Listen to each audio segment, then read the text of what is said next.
We are joined right now by Dr. Alex Jahangir. He is chair of the Metro Coronavirus Task Force. Doctor, thanks again for joining us. Let's jump right in. All right, stopping in-person learning as COVID cases emerge. Good idea, bad idea. What are your thoughts?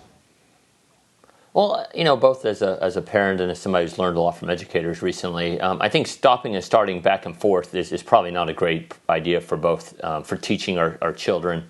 And I think that's why most schools have really taken a thoughtful approach to this. I look at, at the elementary, middle, and high school levels right now. You've obviously described what we're doing here in Nashville Public Schools. But around us, there's lots of schools that are doing virtual, some in person. I think we'll see how that pans out. I do want to highlight in several colleges now, Notre Dame, UNC, Michigan State, all started and then had to stop. And so I think whatever decision is made, allowing it to be consistent and safe is the best thing. So I think we're all kind of figuring this out together, and we'll see what happens.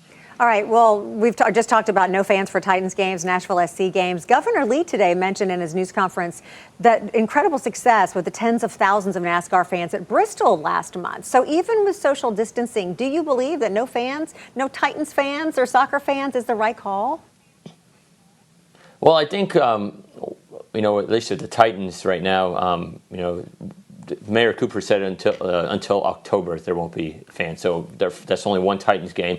I know the Titans and Nashville SC have really shown some leadership. I've had the opportunity to see the Titans plan for when fans are hopefully able to come back into the stadium, and they have a really outstanding plan that will allow fans to be present. It'll be a lower capacity most likely, and at a safe way. But the key is, even if it's, let's say, 10-20% of capacity, that's still a lot of people that come to at one time. So I think what we all want to do is, as Butch said, is let's all work together to get our numbers down. Right now we're hovering around 25 cases per 100,000, which is much better than where we were, but still high. But let's get lower. Let's get closer to 10, 15, and maybe we can have some games. And I think the Bristol example is one in which you can do it safely, but I know the Titans have really spent a lot of time thinking about how to do this safely, and I think they can if and when fans are allowed back in. Doctor, I spend a lot of time outside exercising. I see a lot of people wearing those neck gaiters, sometimes even the scarves being used as masks. It may not be as bad as we thought, or really is it as bad as we thought?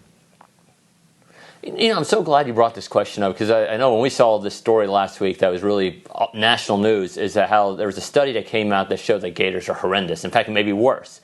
Well, I think what that was an example of is how maybe the study wasn't really described well to the public. What the study's own authors have come out and said is, no, actually what the study was showing is of all the different options out there, gaiters actually aren't that bad. They 100% block things that are 20 microns or more. And what all the study was showing was literally how does one test technology to test masks. So the study was really a geeky engineering paper that showed a bunch of lasers and how you test it. And I think somebody took some liberty in interpreting the data. But gaiters have been shown and proven by the authors of that study that there are people who are using to show that they're not good, to be effective if they fit well, if they're two-ply. So I think gaiters are great. I think it'll probably make it easier for school-age kids, too, to probably have a gaiter. So keep working out, Tom, and keep wearing the gaiter. Thanks so much, Doctor. All right, just so we got this clear, gaiters good on the face, but not in a pond in Florida. We got it, Doctor. There you go. Thanks so much.